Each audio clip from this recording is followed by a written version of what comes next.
Hi, I'm James Robinson. I'm the founder of a company called Robinson Stocks. I manage money for about 40 investors. Every year in January, I invite those investors to a dinner where I talk about the results for 2024 for the previous year and where I go over my thoughts on investing and what I foresee happening in the upcoming year. This video is for those investors. This video and the next two videos are for those investors who were unable to make that annual dinner to give them a sense of what was covered. The agenda for the dinner was to discuss the results in 2024. That will be this video. I also will, in the next video, discuss my view on the markets and the overall risk of investing right now. And the third video will discuss why I typically avoid investing in tech stocks, including companies like NVIDIA. So the first thing I do in the meeting is try and go over with my investors what I think my goals are as their money manager. The first goal that I have is to be the chief compounding officer. And I use the word compounding specifically because it denotes a long-term approach. Compounding is not a process that happens the first year. In the first year, you just earn the return you've earned. But it's those combination of multi-year returns that allows your money to start compounding. And as Einstein said, compounding is the seventh wonder of the world. It simply allows money to grow to a very big number. We'll talk more about compounding later. But again, my goal as the chief compounding officer is to make sure we're making decisions which will create the best return for my investors in the very long term. I don't look at short-term investments, and I'm not looking for short-term results. I'm looking for very long-term results. As a result of that, my only real job is to focus on finding and researching great companies. I don't trade stocks very often. I certainly trade stocks less than once a month. Sometimes I go even longer than that before buying or selling a position. The result of that is that I have a lot of time on my hands, and I spend that time looking for companies that are great companies. I recognize that if I can find great companies and I can buy them right, in the long term, we're going to do very, very well. The problem is those great companies are typically overpriced because they're so great. And so we have to be patient and wait for some event to happen that allows those companies to become a bargain. And that might be that the industry that they're in has fallen out of favor. It might be that the economy has suddenly crashed and all of a sudden everything is on sale. But long story short, I have to spend my time, or I get to, because I'm very interested in it, spend my time just looking at companies and trying to research great ones, which means, kissing a lot of frogs. The next job that I have is a lot harder than it sounds, and it's frankly a lot harder than finding and researching great companies. My job is to ignore the noise. So every day, every minute of the day, the stock market is feeding you short-term information. Your stock is up 1% today, it's down 1% today, it's up 1% in an hour. And I don't believe that very much real happens for most companies most days. I mean, take Mercedes, a company that we own, for example. There's nothing really happening today or tomorrow or the next day that's going to materially change the value of Mercedes. But as an investor, the stock market will tell you that it's changed every day. And so again, I'm trying to focus on finding great companies that in the long run are going to do very, very well. And I have to ignore all this noise about what's happening day to day or minute to minute in the market. And believe it or not, that's very hard to do because I get that feedback like everybody else. I watch the news and I read far more financial data than most people do. I get feedback from my friends about the stocks that they're buying that are up 30% since yesterday morning. And I have to ignore all that and try and find good companies. In addition to ignoring the noise, I have to have the patience and the confidence to do mostly nothing. Again, if you were able to buy Walmart in 1970, you would have done spectacularly well. And if you had simply bought it and held it and done nothing, obviously a genius move. The problem is it's just so fantastically hard to do. Almost no investors that aren't named Walton have bought and held Walmart since 1970. In 1985, if you'd bought Microsoft, you'd have done fantastically well. If you'd have bought Berkshire Hathaway in 1965, you'd have done fantastically well. But there would have been long periods during that time where the stock might not have performed, where there might have been bad news, and you might have been tempted to sell those stocks, and then maybe it's too late to get back in. And so what you have to do, I think, as an investor, and what Warren Buffett would say as an investor, is spend your time, find really great companies, buy them at a good price, and then don't panic if things go bad for a few months. You just have to wait for those stocks to come back. And that's very, very difficult to do. The natural tendency for human beings is to act. The natural tendency for aggressive people is to react and to continue to try and do things. And the best thing to do is just to sit back and do nothing. And again, that's why I don't trade very often. And that's why I spend most of my time trying to find those great companies and waiting around. So let's get into talking about the 2024 results. The first thing to say is the results are based on my portfolio. Your numbers will be slightly different. I have about $1 million under management. And if you have less than that, then your proportions are going to be marginally different. Your proportions of each of the shares we own are going to be marginally different than mine. And as a result, your results will be marginally different than mine, but it'll be within some reasonable margin of error. Again, your monies are invested substantially the same as mine. 100% of my net worth is invested in this business and invested in these stocks. And so if I lose money, if you lose money, I lose money. I don't like losing money, so we're going to be very, very conservative. Additionally, your results will vary from mine. This is a year-end result, and it's based on the amount of money that I have invested. Your results will vary from mine based on when you joined, when you added or subtracted money. Also, I've added some money. So there will be some marginal difference in our results as related to that. But again, it'll be within some margin of error. In the long run, and the long run being several years, your results will more and more closely mirror exactly what my results are. So just to recap, in 2023, we were up 24.52%. So $10,000 invested in 2023 becomes $12,452. In 2024, our results weren't as good. We were up only 8.55%. And one of the things that I want to talk about here is that I have become very, very conservative in our investing through the course of this year. I'm very concerned that the market is too high, that we're in bubble range, and I'm trying to avoid a dramatic loss, which I think might be coming in the market. Towards that end, for example, in October, I went 50% cash. And that means that it's harder for me to make money, but it's also much harder for me to lose money.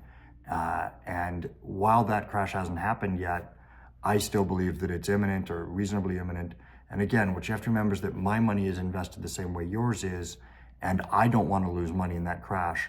And you're basically riding along on my coattails. If you want me to really pursue those high-risk investments, you've got the wrong money manager.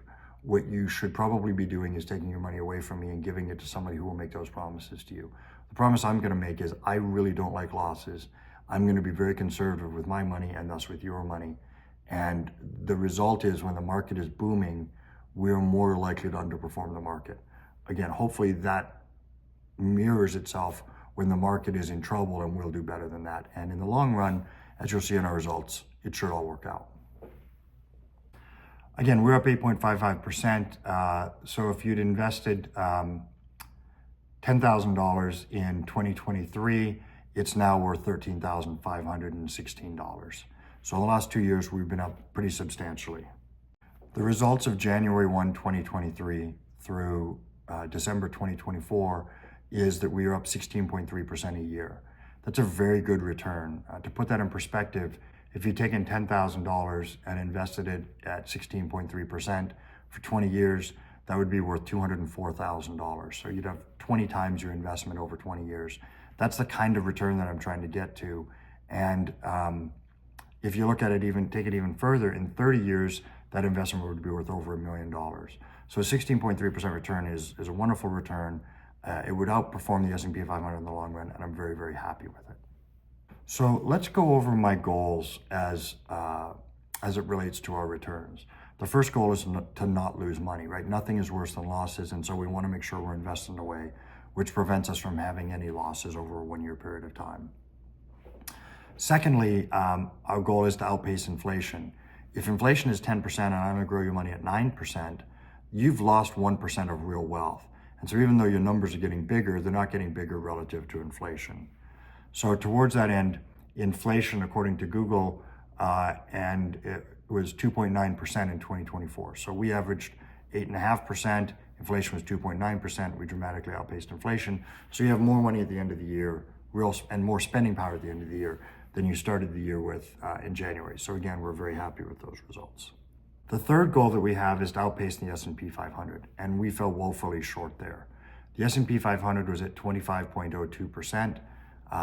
The S&P 500 has been up over 24% for the last 2 years, And we're going to talk a whole bunch about the market in the next video that I do.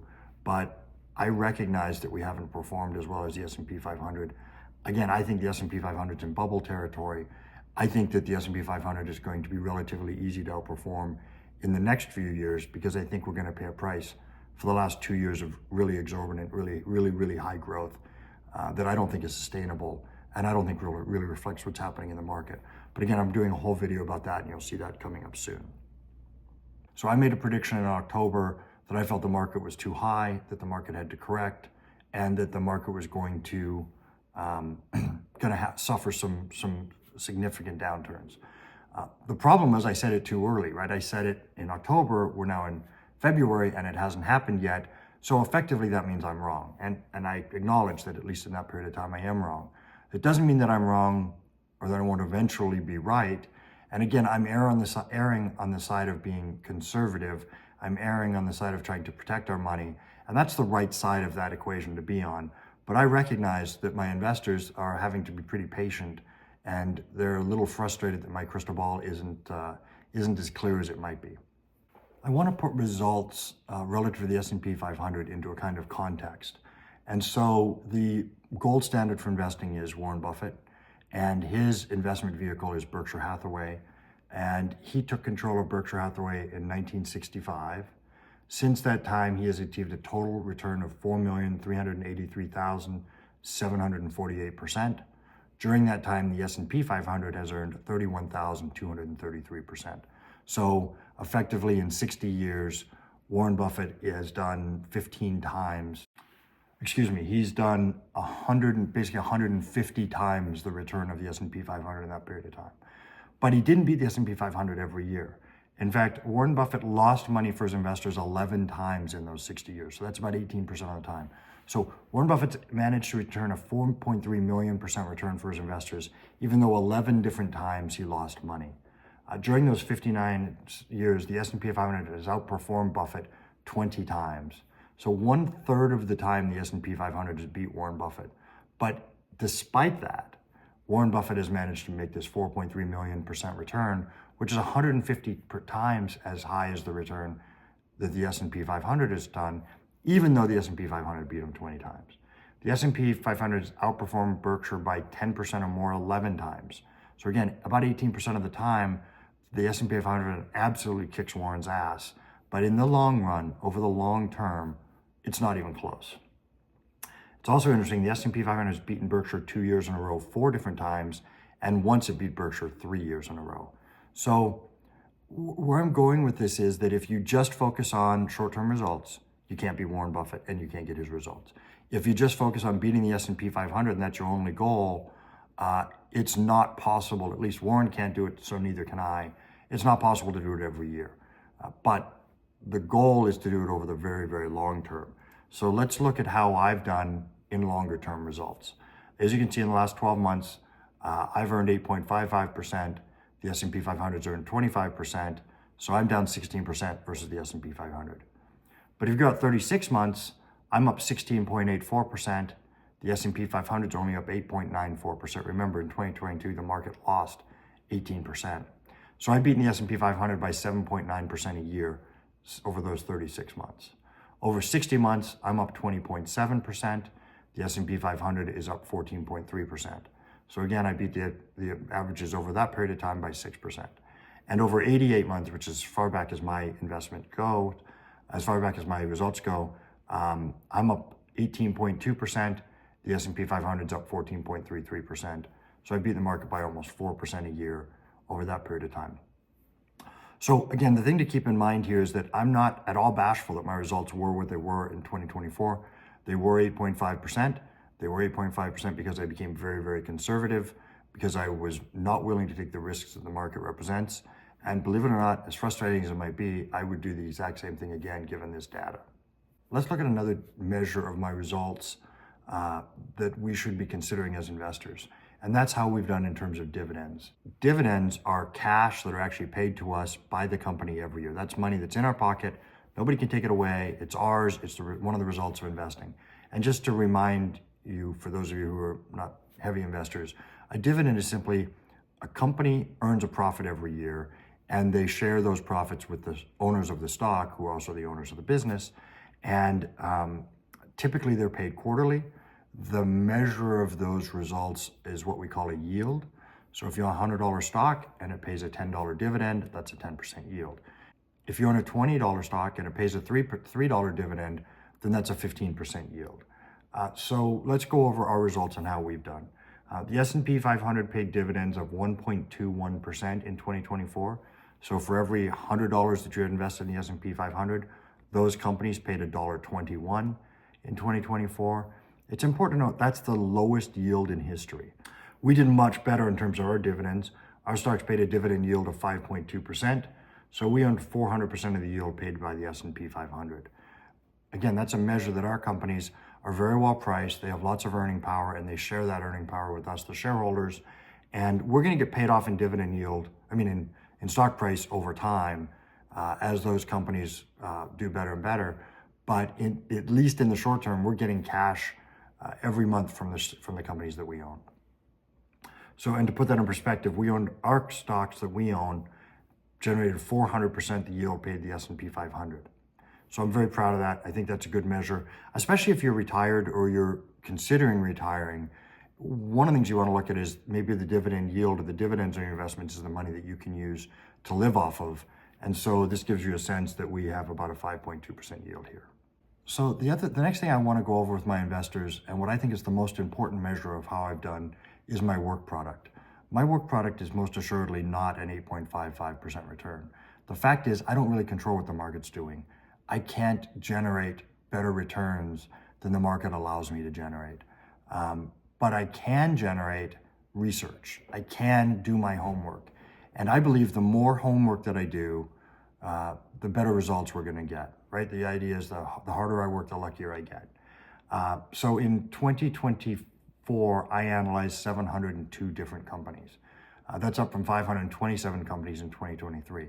Now, when I say I analyze these companies, what I'm doing for these 702 companies is about a 1 to 2 hour deep dive into the financials, the basic fundamental long-term financials of the company. That's a very cursory look at the company. Most of the companies that I look at, about 87% of them, are not worthy of further research. Only about 13-14% of the companies that I look at are what I would consider investable. And for those 13 companies, I do a lot more homework, but that's not really included in these 702 companies that I analyzed. But it works out about 1.9 companies per day. So I'm spending 3 or 4 hours a day just trying to find companies that are worth really investing time in. So just to give you a sense, historically, I started the year with about 1,232 companies. I ended the year with 685 companies. Now, if you do the math, you'll realize there's only about 450 company difference between those two. And the result of that is, the reasoning for that is that some of the companies that I invest in will go to business every year, or that I research will go to business, will be merged, will be bought, and they won't be part of this number. Also, a large percentage of my time is spent in researching companies that I looked at in the past to see if anything has changed. So I might have looked at, Goldman Sachs in 2019, decided I didn't want to buy it, and then checked back in 2024 to see if things had changed and maybe now it was investable. I started the year with 180 investable companies. I ended the year with 225 companies. So what that means is I'm now watching and waiting patiently 225 companies to see if any of them go on sale. Every day I'm looking at them going, mirror, mirror on the wall, who's the fairest of them all? And generally what happens is some of those 225 companies every week will suddenly become maybe cheap enough to look at. And when that happens, that's when I roll up my sleeves and I do a deeper dive into the company to see if it's something that's investable for us. So basically about 13% of the companies that I look at are investable. Today, 41 of the companies that I would consider investable are also cheap enough to buy. That's about 2.33% of all the companies I looked at. Another measure of why the market is in rough shape is last year, about 3.27% of the companies were considered cheap enough. So the number of companies that are cheap enough has gone down by almost 50%, which means everything is just too expensive. As of now, we own 23 companies. So we own about 1.13% of all the companies that I've researched. So I go through the companies that we've invested are very, very highly curated. It's very conservative. And that's the benefit of my work product. Because I've created so many companies, we're not trying to choose the best of 20 or the best of 50 or the best of 100. We're choosing the very best of 1,600 companies. So just to give you a sense here, the ticker symbols for the 702 companies I looked at this year, I'm sure that you'll recognize a whole bunch of these symbols if you know anything about stock. Most of them you won't recognize, and that's fine. I'm literally, what I do when I look at companies is I started with, there's 3,000 or 4,000 public companies in America, and I just start with the A's, and every day look at a few companies. And I'm currently on the P's. I guess I'm just starting the P's, and so I've got hundreds of companies to continue to look at. I've got all the work I ever need to continue to look at companies, but this just gives you a sense of how much time and effort I'm putting into this. So that is the end of this video on results for 2024. Hopefully you're getting a sense that we've done okay. In the long run, we're doing great. And the long-term perspective is what I'm focused on. You'll have a basic understanding of why I've become so conservative, but I'm going to be doing 2 new videos. One, which is specifically on the S&P 500 and the market, why I think in great detail, why I think it's so overpriced and why I think it's time to be cautious. I'm also going to do another video on why I avoid tech stocks, specifically NVIDIA as an example. And hopefully those 2 videos will give you a greater sense of what I think is happening in the market and how I think about investing. Thank you again for your time.